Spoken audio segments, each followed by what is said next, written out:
there's no magic formula, right? I mean, there's whether a brand has a celebrity attached or not, like there's always cycles. There's always a brand's always prone to being hot now and not hot later. Like, how do you become fad proof, right? And I think a lot of people are asking that of Prime. Prime's doing 50 million a month.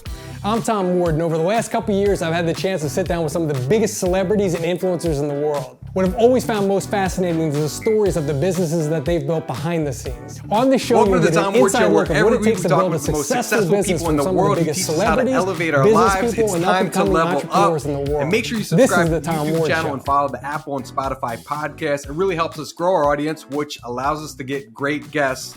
Like today, we've got Kyle Cooke, the star of the hit Bravo show Summer House, which I'm a big fan of, and founder of the Loverboy brand. And we were talking a little bit before this that, I watch all these reality shows. My wife and I, we can agree in a relationship, it's important to have shows you can watch together. And for us, absolutely. She watches basketball, which is big for me. And I watch like 70% of her reality shows like I'm on board. And one of them, Summer House. We watch the Housewives. And every single one of them fail. And I scream at the TV when I hear the girl write, $200,000 check from her savings. They put it all on a candle and hat brand. And I go, no. And they all fail. Yeah. But I mean, unfortunately, a lot of those businesses they're kind of like white label, right? Like they're slapping their name on something and there's no real brand creation. There's no real product development. And so there's no real story to tell as a result. And so I think from my perspective, what has really helped us separate ourselves from, every other celebrity brand, whether it's an A-lister or D-lister like myself, is we built this thing, blood, sweat, and tears. And because it wasn't a white label situation, and because it wasn't an established, like well-oiled machine, there was some interesting, it was like a roller coaster ride that the producers and therefore the audience could kind of come along with us. And that lends ourselves to creating an authentic brand. And I always say authenticity is one thing that the big guys can't buy, right? You can spend a lot of money on sales and marketing and this and that innovation, but you can't buy authenticity. And I think that really rings true. And within alcohol, it's a category or an industry for that matter that is full of really old brands that don't necessarily connect to, today and tomorrow's consumer. And so we're trying to change that. And I think you're right because so you're on the show and we feel part of it, because I saw you and Amanda, hunkering down, locked up together, working 18-hour days in a New York apartment, and then pandemic hits, and you got employee drama, distributor drama, you're running out of product, and we're all kind of along for the ride. Yeah. I mean, exactly. So you're kind of going, you're seeing the trials, the tribulations, the stress. I mean, that's what starting a business is like, right? And you don't really get to show any of that if you just slap your name on something, right? So because we really built this kind of brand for ourselves and for our friends, if you're tuning in to kind of like unplug from your life or live, vicariously through us in the Hamptons, then you're like, well, what's the next best thing? I can't be partying with Kyle in the Hamptons, but hey, I can go buy some Loverboy. And people literally crack one open as they watch along. How important is, especially if you're D2C, how important is having a brand story? I mean, today, I think it's everything. That without a story, there's no authenticity, right? There's nothing to really tell. There's nothing for people to buy in. I really think today's consumer, they want to look at the brand. What are they buying? What's the brand stand for? In alcohol, they would turn the can around. Oh, where are the nutrition facts? Where are the ingredients? We're 100% transparent. We show all that. In most alcohol brands, you don't legally have to. And then it's not just about what's in the can. People want to buy into like a lifestyle. So we try to create a true lifestyle brand with merch, and we throw events, we throw parties. It's much more than just an alcohol brand, and that story, is it's told on Summer House. It's little glimpses of it on Winter House. And of course, we try to connect some of those dots on social. And we could be doing a lot more, quite frankly. Like, we should have a YouTube series of like the real behind the scenes, not like the condensed down on Summer House version. Like, here's the real deal. Here's the crazy situation we're in today. Now, so we'll talk more about your startup career too, because you've got your MBA, which I was impressed with. I didn't know that. You went to a great entrepreneurial college, maybe the best one, Babson. Yep. You've had kind of a startup career. You're always a hustler. So when you get cast on the show, I'm guessing you looked at it differently than the average reality show who gets cast on a show, who may go, okay, I'm going to grow my Instagram. I'm going to get that Bang energy drink deal on Instagram. I'm going to get that teeth whitening brand deal. That's kind of where their head's at. Did you look at it like, hey, I got a lot of eyeballs on me every week. Like, I could sell something. Like, there's got to be some kind of business there. Is that you can't come off as cheesy, as if like, you're always pitching something. Right. So, But that's exactly how I looked at it. I mean, very few people go get their MBA, and they get the graduate degree, and then they're like, oh, I'm going to go get drunk on reality television. But, I think most people that are thinking along the lines of starting a business know that one of the biggest challenges, if not the biggest, both from a effectiveness and from a capital perspective, is the cost to acquire and retain a customer, right? Like, you can spend endless amounts of money, and the biggest line item on your expense list is going to be, sales and marketing. And so early on, when the opportunity kind of plopped in my lap, I'm thinking right along the lines of like, hey, this could be a platform. And I back in 2015, 2016, I'm not talking like, oh, I'm going to build a following so I can sell stuff, to my Instagram followers. That was not really a thing. Like, influencer marketing was still kind of in its early days. I looked at it as a platform like, yo, this is product placement on a TV show, and it's going to be much more than just product placement, because we're going to talk about the process of starting the company. Ironically, back then, I thought it was going to be my nutrition app. So when the show, started looking like it's closer and closer to being an actual thing that we're going to do, and it's going to make the air, I'm like, what better audience than Bravo for a nutrition app for people that want to look good and feel good about themselves? But what I didn't factor in the first 2 seasons was just like, how do you bring an app to life on camera? Unfortunately, you can't. I learned the hard way that very few businesses actually can truly benefit from product placement. And so, I was always thinking along these lines, and it wasn't until, as we were waiting to see if we got a season 3, when I was like, you know what, if we get a season 3, I got to give up on trying to make my app happen. What people kept on asking me over and over again was, what are we drinking? What's the rosé? What's this tea? What's this seltzer? And so I was like, you know what, I'm going to double down.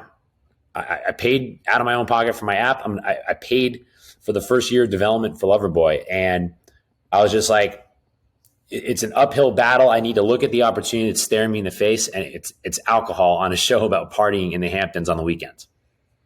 I mean, it makes sense. Right? People, you guys are all partying and people are asking you. So it's a logical step.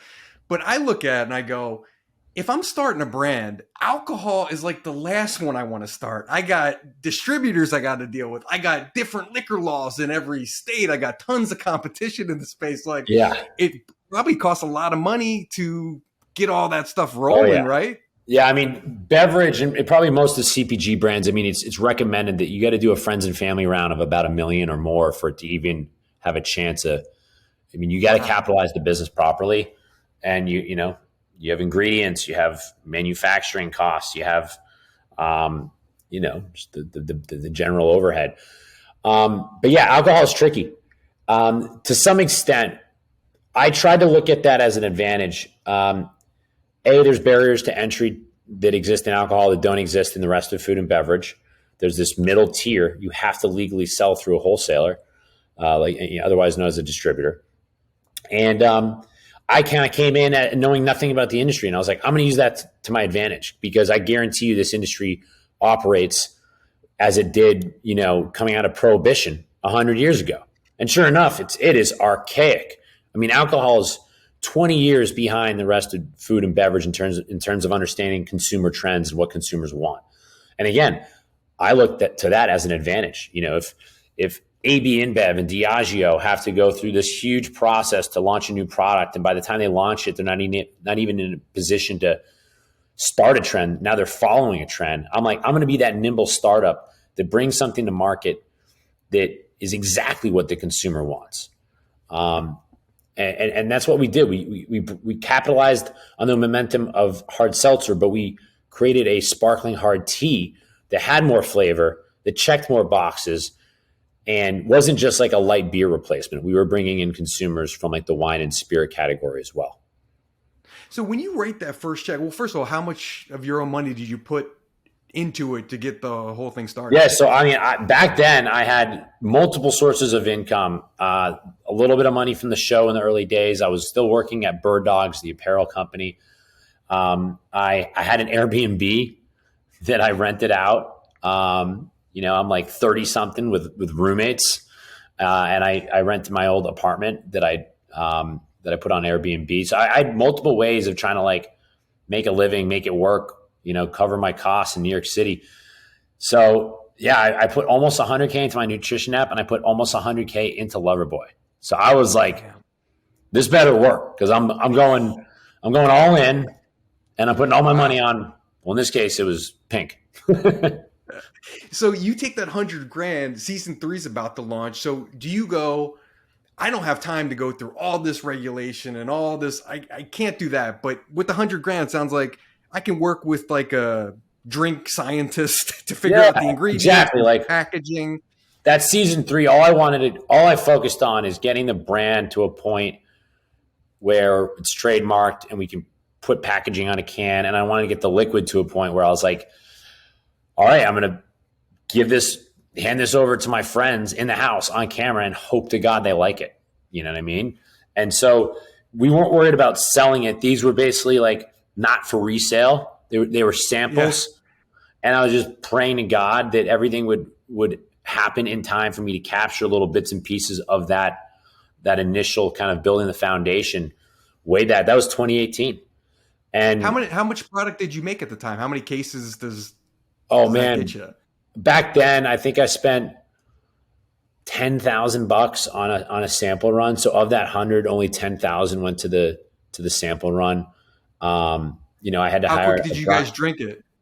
What's that? How quick did you guys drink the $10,000? I had to hold it back, because not only was it going to be used for the show, but I was going to use it for like meeting with investors and meeting with retailers, and it was going to have to hold me over until I could actually do a formal production run. And then, so when I was able to like capture those moments, season 3, like I said, 2018, between essentially September of 18 to July of 19, it took me that long. It took me a full year to figure out the regulations, figure out how to legally bring something to market, figure out how to scale production, and it was so nerve-wracking, because my goal was to figure out all of that so I could be selling something by the time season 3 aired in early 2019, but I wasn't ready. So people were like, "Oh, this sounds awesome!" Like, we had a website where we were capturing email addresses. We started on Instagram, and immediately, like, we had 20 times the number of followers on Loverboy than I had on my nutrition app. Right out of the gate, and I was like, "All right, we're on to something." But my God, I wish I had something to sell everybody. So we just were like, heads down. That could be a good or bad thing, right? On one hand, you go, that sucks, because I'm getting DMs. People want to buy this, and now they're pissed off. I kind of dangled the carrot. But the other time, there's the definition of leaving money on the table. Yeah, or you go, I'm building up a demand, right? As soon as this product comes, I got 20,000 people on an email list that I can just blast, or I already got 100,000 on my Instagram I can just hit them with. So and ironically, did you think of it that way?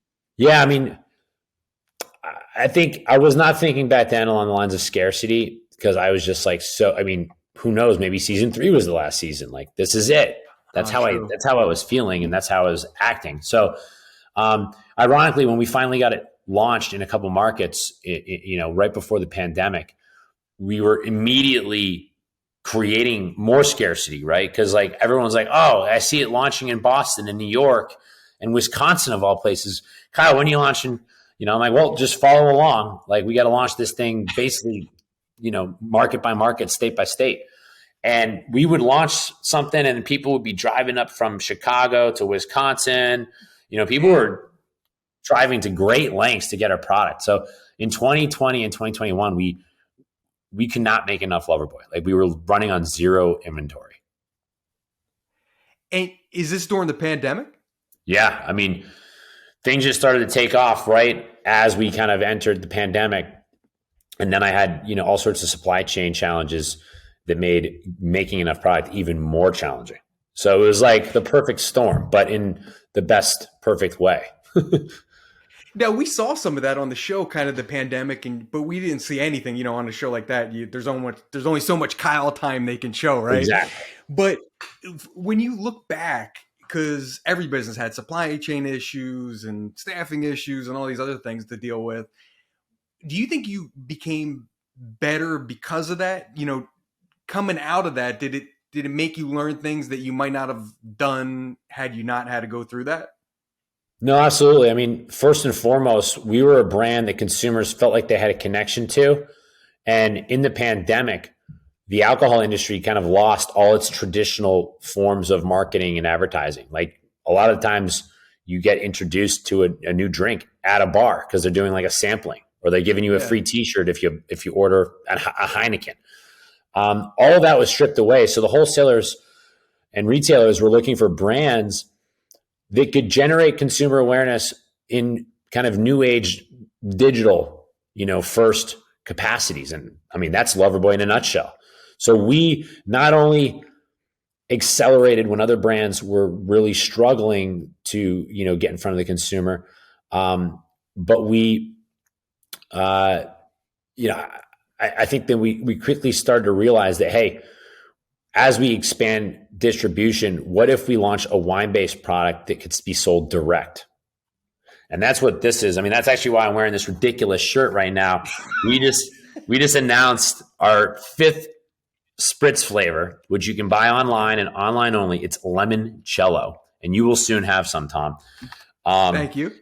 But yeah, we launched these direct-to-consumer products that really helped us generate an actual customer base in these markets long before we could get there through wholesale and retail.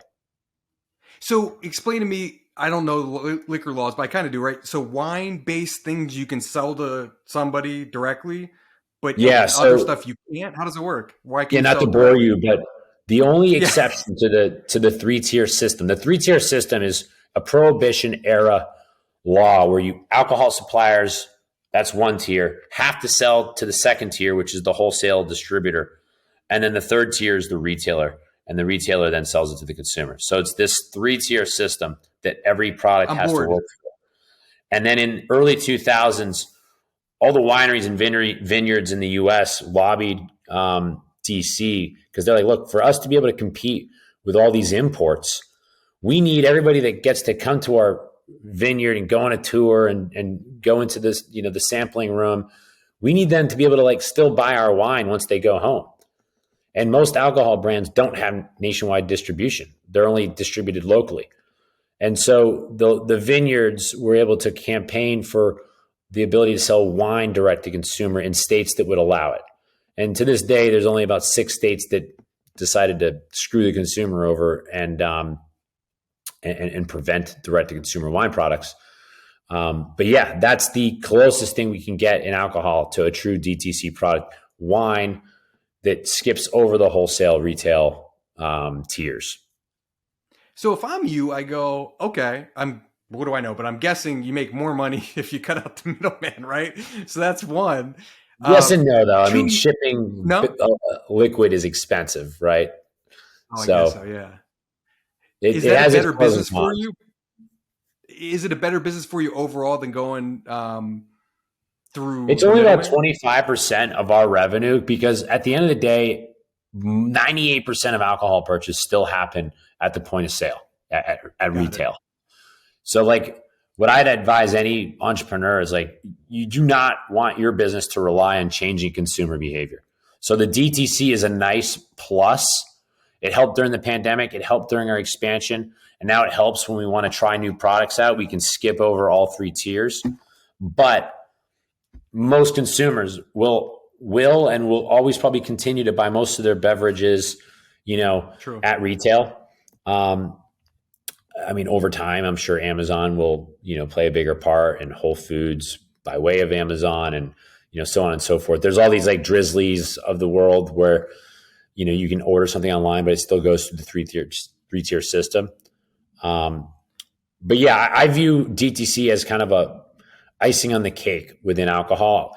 And to be honest, one of the biggest advantages of direct to consumer, unlike, selling through wholesales, now we know who our consumer is. We own all that consumer data. Most alcohol brands are still, twice removed from the consumer because of the 3-tier system. So now you're talking a language that most alcohol suppliers and wholesalers and retailers are like, huh? You own the consumer data? I'm like, yeah, I know exactly who my consumer is in your market. We've been selling to them for 3 years. Stop on that real quick, right? So when you're starting a brand, people watching this, maybe they got a t-shirt brand they're starting, or maybe they got an app, or what really applies to any business, right? But especially a D2C brand. They call it the avatar, right? This is my ideal customer. Yeah. And I've interviewed people where like they've actually named it, like this is Jenny, and Jenny is 25 and she's a sassy girl who lives in New York City, whatever. Like, do you have it? Like, did you have an avatar? Did you have somebody in mind? Like, who is your customer? It really always started as a brand that was for me, Amanda, and our friends. And, we knew the Bravo audience was a little more affluent, a little more educated. It's still pretty damn diverse, but it leans female, which is kind of obvious. And in alcohol, believe it or not, like most industries, women make the vast majority of purchases, right? Like something like 70% of alcohol purchases are made by women. And, wow. Meanwhile, I think most of these products are marketed towards men, like Dilly Dilly, like literally every Bud Light commercial of all time, right? And so I saw an opportunity. I'm like, hey, I got to know my audience on the show, and my target consumer is the cast on the show. So let's create a brand that kind of resonates among my friends and will hopefully resonate with the audience. And so it's, Loverboy, it's colorful, it's bold, it's cheeky, it's fun. It's like the anti, establishment, when it comes to like big booze. Yeah. So talking like nuts and bolts. So I heard you say that you got like a branding agency and you're kicking around name ideas, right, to come up with Loverboy. But like, take us through that part, right? So I got an idea. I know what I want it to taste like, but like I need a name. I need it to look like something. My wife is a graphic designer. That kind of helps. But like, how do you put all that together? And like, back then, again, I self-funded this, right? So I had to do it as scrappy as I could. Amanda was still working a corporate job. So she had a 9-to-5 plus was filming, Summer House. And I solicited her help. This is even before we were engaged. To work directly with the branding agency. I mean, I would have liked Amanda just to do it herself, but she's like, Kyle, I don't have the time. and if we're trying to like get this into cans for season 3, we need some outside help, right? Like I need to be able to guide, some freelancers through the branding process because I can't do it alone. I just don't have the time. And so we found an incredible, boutique agency that hadn't worked in alcohol. And that to me was a plus because I don't want Loverboy to look like anything else on the shelf. We ponied up. I got them to work for a fraction of their ask. They were kind of like early investors, if you will, because they were, willing to kind of do some like a cash equity split. And yeah, it was off to the races once we had the name and like the initial kind of concept for what when you think Loverboy, it almost has to be like a cursive, flirty like font. And so we knew that was like the direction we're heading. So you were just talking about Logan Paul and KSI. They got their drink. I interviewed, I know the Nelk boys. I know they're, John and Sam, the guys who are behind the scenes. I interviewed them. And, I used to cover, I've interviewed every influencer on the planet.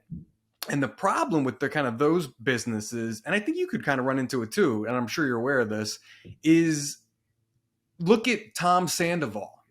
Okay, there's a great example, right? We got investors, we're opening a restaurant. Imagine being Tom's investor right now. Yeah, they're probably not happy with him, right? Because that restaurant is them and they're the faces of it. And if they fuck up, it all goes away, right?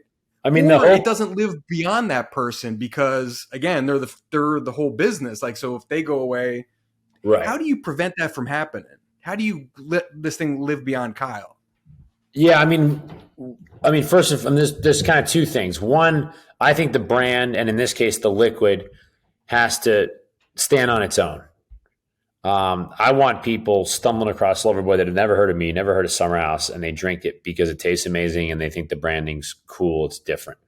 It's like a conversation starter, like a dude walking around, with a can like this, like basically saying, "Hey, come talk to me." So. It's one thing to like trick fans into buying something that's gimmicky, or tastes like shit. You have that one opportunity. It's either going to be one and done or the potential to build long-term value with that customer. So I knew the product had to be great. I knew the liquid had to be great. But technically speaking, if you're putting it all out there and you're kind of airing your dirty laundry on a reality show, or you're doing, like Logan Paul got practically canceled back in the day for filming this thing where he basically stumbled upon a dead body in the forest, right? And suicide forest. I think he got kicked off YouTube for a hot minute. Yep. I mean, you always run the risk, right? I like to think that I'm not that kind of guy that would put my foot in my mouth and get canceled by saying something ridiculously offensive. People, it doesn't take much for someone to boycott a brand, as we've just seen with Bud Light. Forget that, right? So say you never put your foot in your mouth, right? Things are smooth sailing, right? It's still Kyle and Amanda, right? How do you get it to be beyond you? Is that it sounds like that's the goal, right? Yeah, it's like, I want this thing to live beyond us, but like, how do you do that with? Yeah, there's no magic formula, right? I mean, there's whether a brand has a celebrity attached or not, like there's always cycles. There's always a brand's always prone to being hot now and not hot later. Like how do you become fad proof, right? And I think a lot of people are asking that of Prime. Prime's doing 50 million a month, but it's fucking crazy. Like it's insanely sweet, using not the greatest ingredients. It's not like this incredible alternative to Gatorade, right? Like all those brands already have zero sugar options. How much artificial sweeteners should kids be consuming? Because you better believe there's a lot of it in Prime. So, I mean, who knows? I think you just have to build a brand that resonates and ideally a community kind of, pops up and takes on a life of its own, right? Like we try to foster that. So our best customers kind of become the brand ambassadors and are the ones introducing Loverboy to their friends. It's not just Summer House, right? It almost has like a snowball effect. And that's one great benefit with alcohol, right? Like hopefully you're not drinking by yourself. Hopefully you're drinking with friends. And there's no better product that can go quote unquote viral than a social lubricant for society, which is kind of how I think of alcohol. I heard you say too, because I read somewhere that you did like $5 million in merch. Is that correct? Like ballpark? Yeah, over the course of time, Yeah, just about 5 million, which is wild, Good right? Lord. Most brands, again, I think about the status quo in the industry that I'm in. In alcohol, most brands are giving away merch. Please put on this T-shirt, take a photo. T-shirt I would never pay right? for. Like they're They begging. just give them out. We've created our own little, standalone business, if you will. Think about my industry and just how archaic it is. None of these brands are lifestyle brands like White Claw, Truly. I mean, maybe Twisted, just because they started taking their fans' photos and putting it on the can. But yeah, I think that there's something to be said about the fact that we can sell merch and people want to wear it, and we sell out. And I think that's when you've got a lifestyle brand, when you can actually sell merch that people want and gift to their friends and post about in their, the people are rocking the merch while holding the can, tagging us on Instagram. I mean, when we launched our variety pack, High Noon launched a new variety pack of their own, and we had 20 times the engagement than High Noon. And High Noon has the 60 million plus followers behind them thanks to Barstool. We have not only 20 times more engagement, we have more followers on Loverboy than High Noon. So I think that's just like a test to the brand power. And if you can be selling merch in an industry that has to give away the merch, right? Like, I'm sure you've gone into a bar and like there's some woman that's like, slinging samples for some brand, and they're like giving away T-shirts. That's the norm in alcohol. Like brands are just giving it away. And so what's the key? I guess you can't just sell merch unless people are there to buy it, right? So it's community first, right? It sounds like, and every direct-to-consumer brand I've ever talked to, and that's like the hot buzzword now, is community, community, community. So what advice do you have for that, young person who's starting a business, whatever it happens to be, and they know they've got to develop some kind of community. Yeah. But, they're just a regular person. They don't have large followings or anything like that. How do you build? Is there any like overarching tips? Like, I think that's a great question. So, I mean, yeah, there's so many buzzwords that you're like, all right, you got to be a lifestyle brand. You got to be community first. You have to find your early adopters, authenticity, originality. You're like, oh my God, all right, I get it. But how do I do it? Yeah, exactly. It's something you're passionate about, because you have to understand where that initial consumer is, what that initial community is that you're going to tap or create. Right. And so I think a great example is RX Bar. I mean, they started with CrossFit.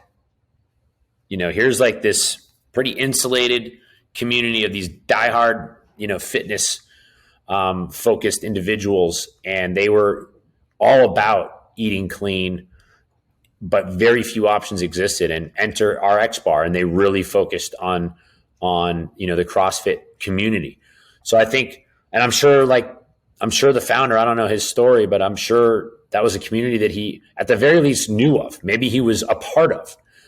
Sure. And I see entrepreneurs just try to jump on a trend. And I've done this in previous startups. I did a kind of like an Uber for beauty app that sounded like, hey, this is something consumers want. Everyone wants some services on demand these days. This is back in like 2014, but it wasn't something I knew anything about, and it wasn't something I was passionate about. So it's really hard to like identify a community if you're chasing something that isn't really true to yourself and true to your passions and a problem that you're trying to solve, for yourself. So I think that's, for me, with Loverboy, is like, all right, most alcohol products, like 99% of alcohol products, are pretty bad for you. And some are really bad for you, and you wouldn't even know because there's no nutrition label. Enter hard seltzer. There's the nutrition facts. There's the ingredients. But man, all they're using is natural flavor. Like what would happen if you used higher quality ingredients but took a seltzer-like approach to creating, the equivalent of like a better for you brand within alcohol? And that's exactly what we did. And it was really just trying to solve for a problem that I was experiencing and that Amanda was experiencing. Like, hey, these seltzers are great, but they leave a little bit to be desired from a taste perspective. And it doesn't take much to improve the taste. All you got to do is throw in some organic tea, some real juice, some monk fruit to naturally sweeten it. And then we were like off to the races. So again, identifying that community, and hopefully you are your target consumer, because like what better way to understand what the consumer wants than to focus on something that you yourself, could benefit from. For sure. And let's go with, you just hit on something. And so you did your previous startups before. You just mentioned, the Uber for beauty, and, there's other ones out there. But Loverboy, you just said, solved a need that you saw. Like, hey, I want this thing that's not there. Like, right. Okay, what if I create that, right? What if I fill that? Do you think that's the reason Loverboy's been successful, where maybe your other startup ventures didn't solve that, and you see a lot of startup founders make that mistake? I mean, going way back, I had several apps that I launched or didn't even get to launch. And some of those failures were actually, I would say, partially attributed to the fact that I couldn't pull it off myself. Like, I could not code, which meant I was always stuck paying someone to code for me. With Loverboy, it was an industry that you don't have to be a rocket scientist to like come in and figure out. And yeah, I can't personally can a beverage, but I could figure out how to like become an expert in this industry over a course of, just a couple of years. So I think being realistic with what your skill sets and experiences and knowledge and just, your commitment and drive can get you through. But then, to your point, it was something that I identified as a need, not a want, but a need. I think people deserve high quality beverages that aren't horrible for you in alcohol, just like they are finding alternatives in every other aisle of the grocery store. And too often people just chase something that is buzzy or flashy or trendy, and they're going to really struggle because they don't either have the skill sets or know-how, or it's not a problem they can even identify with. I want to talk about kind of balancing work and life as a startup founder, right? I remember, I was doing homework and this came up, that you called Amanda lazy in season 4. And I kind of remember the circumstances, kind of like, I don't remember like what you needed her to do, but like at the time she was like working a full-time job. She's helping you out. She's doing all this shit. And like you asked her to do something, called her lazy. But I kind of related to where you were coming from at the same time, right? Because if I'm you, I go, I'm working 18 hours a day. This is all I think about 24/7. So kind of everyone else should be exactly like me. And that's kind of how I used to think when I was younger. But then I realized at a certain point that no one's going to care as much about what I'm into as me. And that's okay. So I kind of... Yeah, and it was a tough adjustment. My perspective changed. Yeah, did you run into that too? Oh, yeah. Look, one of my biggest regrets is calling her lazy, because the internet has not forgotten. One thing that we don't talk about on the show is the time it takes to film the show, right? So for most people that are on reality, they're not working a corporate job. Amanda was a very rare outlier. She did that for 4 years. I expected her to not only come home and film, but come home, film, and work on Loverboy and burn the midnight oil, which was not how she was wired. She's like, Kyle, hey, great, you can work 18-hour days. I want to come home, flop on the couch, and what little time I have to myself, I want to keep it. Yeah, and that's fair. It's fair. And look, if she hadn't been working a 9 to 5, yeah, it would have been a totally different scenario. If we weren't filming a show, it would have been a totally different scenario. But I was very, I think, selfish in the sense that like I just expected her to care as much and want to put as much into it as I did. And at the end of the day, we're all wired a little differently. But if you hope to found something, if you hope to be an entrepreneur, you have to have some of that fire in your belly, and you have to be willing to burn the midnight oil. Because I think far too often, like people advise entrepreneurs, if you're not all in, if you're not 100%, 10%, if you haven't already quit your job, don't even talk to me. But it's a founder should not be handicapped because they're so stressed out about paying their monthly bills. So I always encourage people to burn the midnight oil, get your startup to a place where it's ready to launch before you quit your job. If you hope to start something and if you hope to raise money, you have to be prepared to burn the candle on both ends. You have to be prepared to work two jobs, one to pay the bills and one to hopefully build your future. So, Amanda never claimed to be the founder type, right? She wasn't looking for that. I kind of forced it upon her. So how's your management style changed over the years? Are you less of kind of a tyrant as you were when you started? Do you realize more that, hey, people are never going to work the hours that I do, and that's right. That's okay. Yeah. I mean, look, I was able to convince her to leave her 9-to-5, her corporate gig, where she was a graphic designer for like an incredible international brand, and join Loverboy full time. And so that obviously helped. But then, I've had to realize that we are wired differently. I'm going to be putting in longer hours, and hopefully she can help take other things off my plate, like walking the dog and helping figure out what we're eating. As I stroll over from the office at 9 p.m. What do you have any tips on, especially during the pandemic? It's tough. Like, you're working together, you're living together, trying to plan a wedding. Oh, dude, that was your best season, man. You just left from every dinner table you were at. You just left like this. I was like a ticking time bomb, literally. It was great TV, bro. Yeah, I didn't expect to be such a diva, but I guess I really nailed the walk off.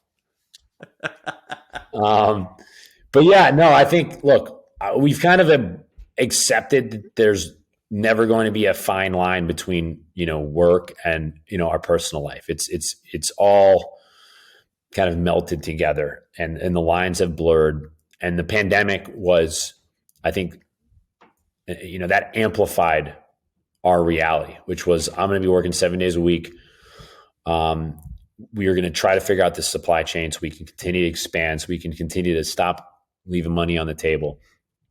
And yeah, we've both been patient with one another. I think that's just something that, as I know very few people think I have matured.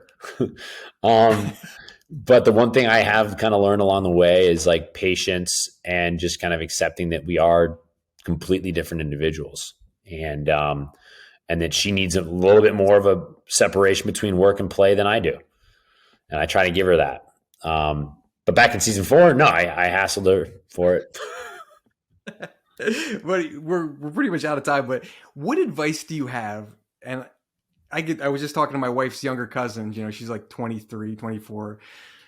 And there's a lot out there. And I was this kid too, stuck at a corporate job they hate, have that entrepreneurial fire in them, but kind of aren't sure what to do next, right? They have an interest. Do I go back to school? What do I do? Like, do you have any advice for them or any direction? Yeah. I mean, I get DMs like this a lot. Like, Kyle, like, I'm scared. I want to start something. I've got an idea, but like, I'm too scared to leave my job. What do I do? I think, not to sound like a broken record, but I think first and foremost, you have to be willing to put the work in. Keep the 9-to-5 because you got to find a way to pay the bills, but you got to be able to put the work in and burn that midnight oil.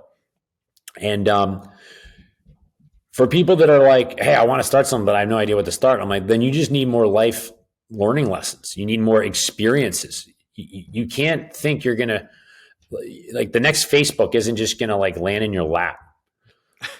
And I know that sounds ridiculous, but like, I mean, it wasn't always cool to be an entrepreneur, and most people would just start a business because they figured out a problem that they thought they could fix, right? And I think that for a lot of people, you're not going to see and identify problems that need fixing unless you're out there in the working world.